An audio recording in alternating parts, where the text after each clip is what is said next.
Just need to mute.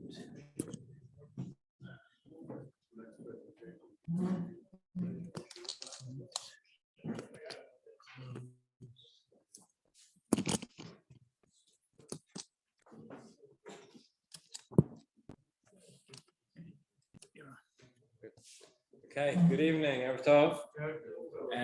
Just before we start, two housekeeping announcements. First of all, tomorrow afternoon, I'd like to invite everybody. You've all been invited already, but I'll invite you again.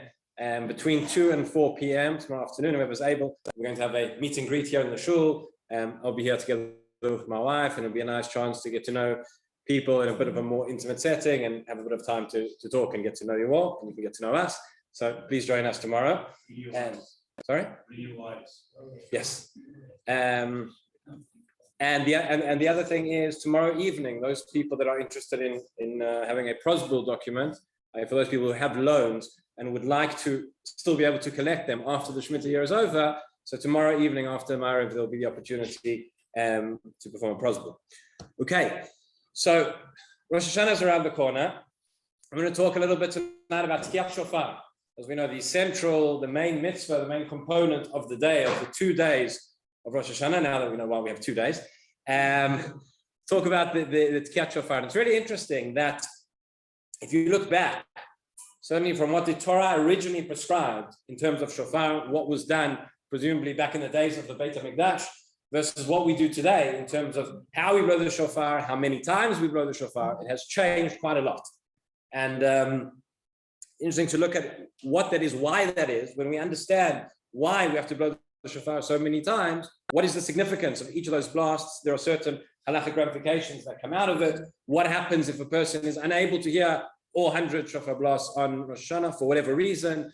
You know, over the last few years, we've had some very extenuating circumstances, which we've all experienced. A couple of years ago in my shul in London, there was a discussion as to whether, there was, this was during the time of Corona, and there was questions, could we have shul services at all? How long could we have services for?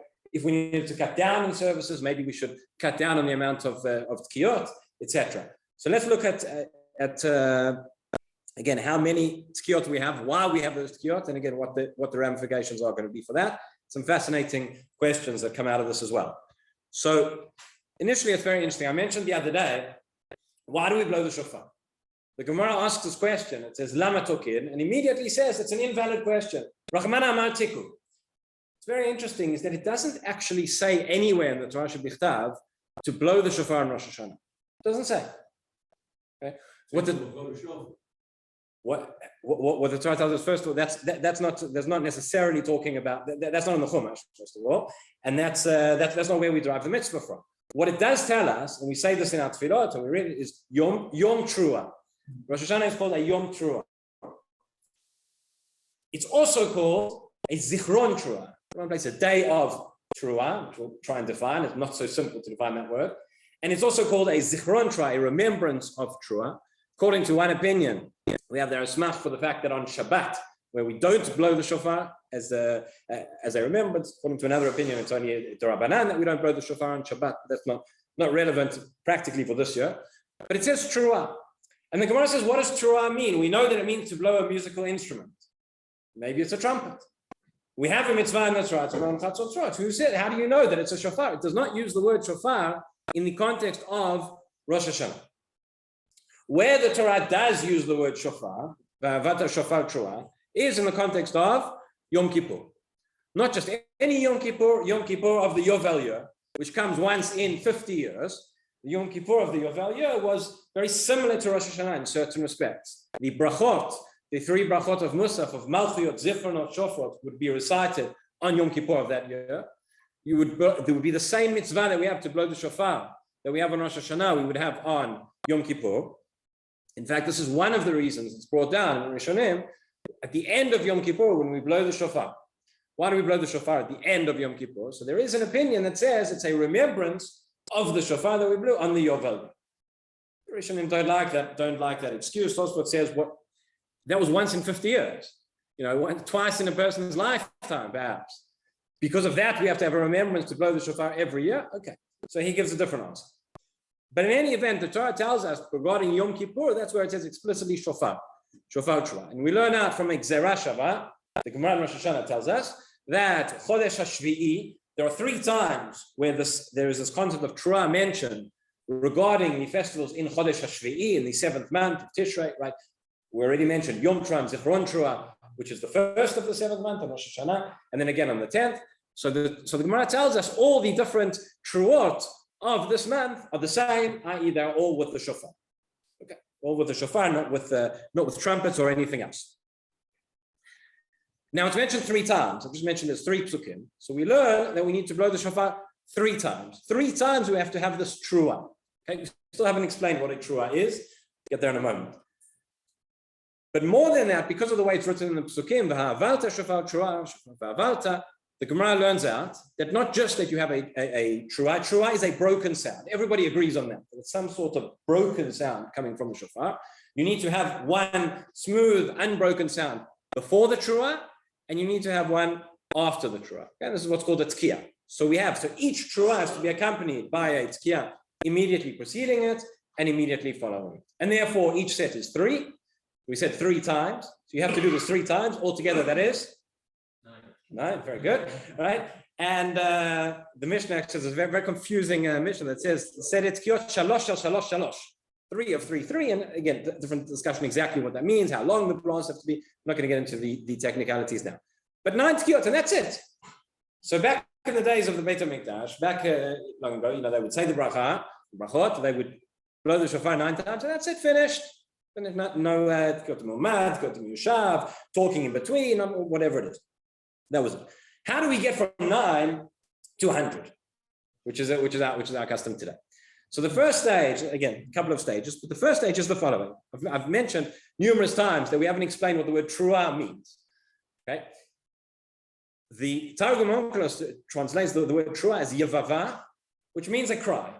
A cry, the way a person cries. And there's an idea that the sound of the shofar is really meant to be like the sound of a person crying. Problem is, different people have different ways of crying. There are different sounds that you can make when you cry. There is what's called what the Gemara calls a gnuche ganach, which is more sort of a heaving, sort of a sighing, sometimes longer, drawn out sounds. There is what's called a yeluya yalel, which was a sort of a much shorter sound, sort of a whimper that goes off the other. And the Gemara tells us that Rabbi Abau in Kesari made the following takana. He said, since we don't know what it is, we don't know when the Torah said we need a trua, and immediately after the trua, we need a tkiyah. But we don't know what the trua is.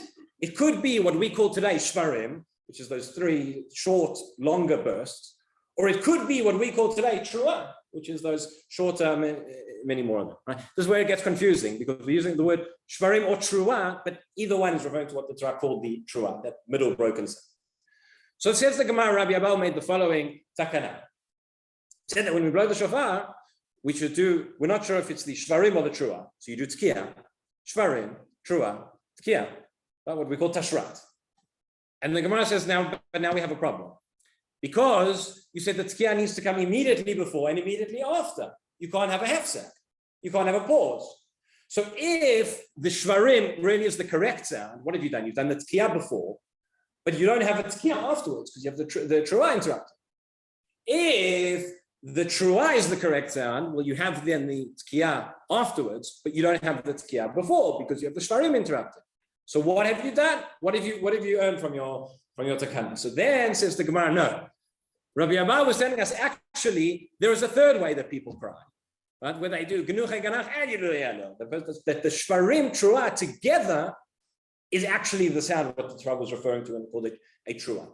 And again, here it gets a little bit confusing because we count them as 2 notes, but really those 2 notes together are the 1 note, which is the trua in the middle. So, okay, then says the Gemara, why don't you do it in the opposite order? So you do the shvarim first and then the trua. What about trua and then the shvarim?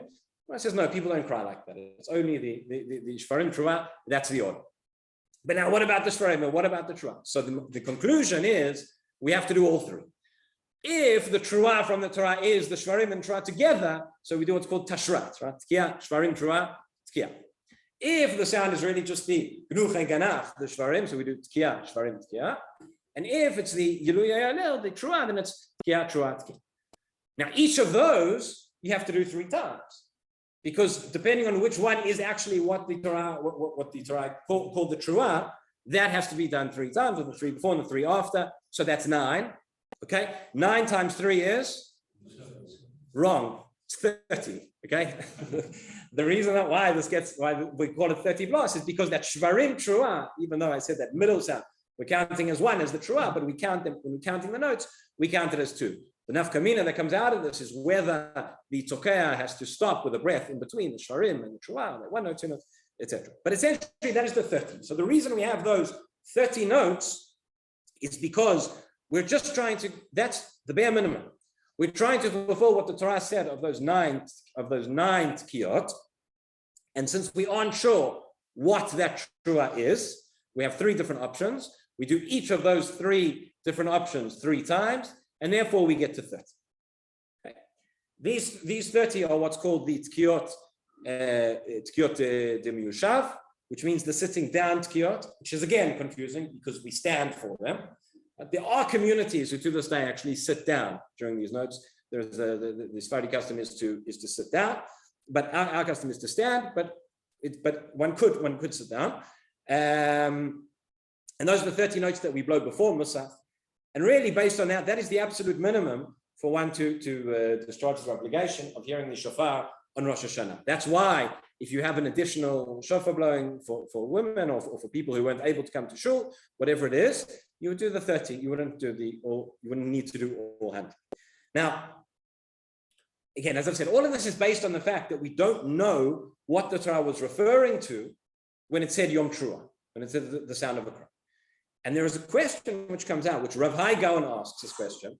It's quoted in the Rosh, it's quoted in the Ran, or in a number of the Rishonim, and it's a question which is brilliant in its simplicity. Rav Hai Gaon says the following. He says, when we first received the mitzvah of Tkiyat Shofar, right? Moshe Rabbeinu received this mitzvah, that first Rosh Hashanah, we blew the shofar with the Truah. Was it Shvarim? Was it Truah? Shvarim, Truah? I don't know, but whatever it was definitely they fulfilled the mitzvah they received. The following year, what did they do? They did the same thing. The following year, meaning they knew what the Truah was, what it was referring to. At what point did the Safek creep in? At what point did people forget, right? You've been blowing the shofar every year in the same way. At what point do people say, oh, maybe we've been doing it the wrong way since the days of Moshe Rabbeinu? Right? This is not like a question of, when speaking about the Shemitah, right? We were in exile for 2,000 years. For centuries, we didn't perform these mitzvot. All of a sudden, we came back, and there were all sorts of questions. Mitzvot liot ba'aretz, truma, masrot, shmita. How do we keep it? What do we do? Nobody knew because we hadn't done it for centuries. Right? You have all sorts of new. Rabbi Wein spoke on Shabbat about new realities coming to the world, new medical things, new technological questions. Never done it before. We have an army. We have a Jewish police force. Spoke about this a month back. We don't remember, what it was like since the days of the Tanakh. It's been thousands of years. We haven't done it. We don't know what the halachot are. We blow the shofar every year on Rosh Hashanah. When did we manage to forget? So Rav Hai Gaon says the following. He says, actually, we didn't forget. He says, actually, there is no safek. He says, the Torah said that you blow the truah, which is the sound of crying. Different people cry in different ways. There are different sounds. Each one of them is valid. Whether you did the shvarim, that's valid. Whether you did the truah, that's valid. You did the shvarim truah, any one of them. It's not that only one is acceptable. All are acceptable. What's the problem, however? Says Rav Hai Gaon that different communities would have different customs. In one place, they would have a shvarim. In one place, they would have a truah. In one place, they would have a shvarim truah. And people would go from one place to the other, and they would think you aren't fulfilling the mitzvah properly. It would seem like a machloket. Would create machlokot between different communities. And the takana of Rabbi Abahu was to prevent that. Not that there was a safek as to how we would fulfill the mitzvah. Either way, you fulfilled the mitzvah. But you wanted everybody to have a uniform way of doing it. It's interesting, we mentioned last week as well how it's not by coincidence. Rosh Hashanah and Yom Kippur, the sadiyah of unity of the entire Jewish world coming together. Everybody has 2 days of Rosh Hashanah. Everybody has 1 day of Yom Kippur.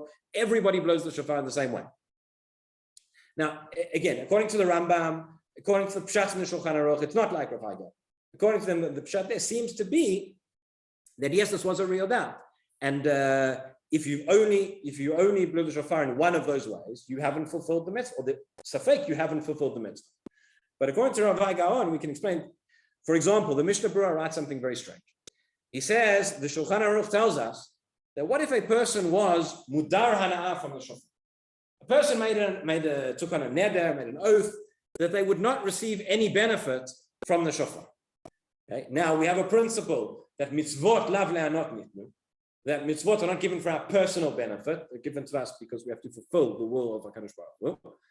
But nonetheless, if a person would blow the shofar themselves and they're doing it themselves, there's a certain amount of benefit that a person gets, physical, bodily enjoyment from the fact that they blew the shofar. So says the Shulchan Aruch, says the Mishnah Berurah, that if a person had made such an error, they shouldn't blow the shofar themselves. He says the principle of mitzvot lav le'anot nitnu is enough to rely on hearing the shofar from somebody else, and you can fulfill the mitzvah. But what if there's nobody else to blow the shofar? So says the Mishnah Berurah, then you can blow the shofar yourself. But don't go and blow all 100 kolot. Just do the bare minimum. Now, what's the bare minimum? We explained it was 30. But the Mishnah Berurah writes 10. Why? He says, just do tashrat, tarat. And it's puzzling. Why would that be? But if maybe he's basing on this opinion of Rav Gaon to say that, yes, even though you've just done those 10, each one of those was an option. And there you have fulfilled the very, very bare minimum. As I said, halacha l'maaseh, practically speaking now, we would not suffice with anything less than 30. We'll continue tomorrow. Rabbi Hanania ben Akasha, Omer, HaKadosh Baruch Hu, explain. Rabbi Hanania ben Akasha, Omer, HaKadosh Baruch Hu, Zakot Yisrael, Letechacha b'arem Torah mitzvot, Shneimar D'Anach B'tzman Tzidko, Yagdil Torah v'Yadir.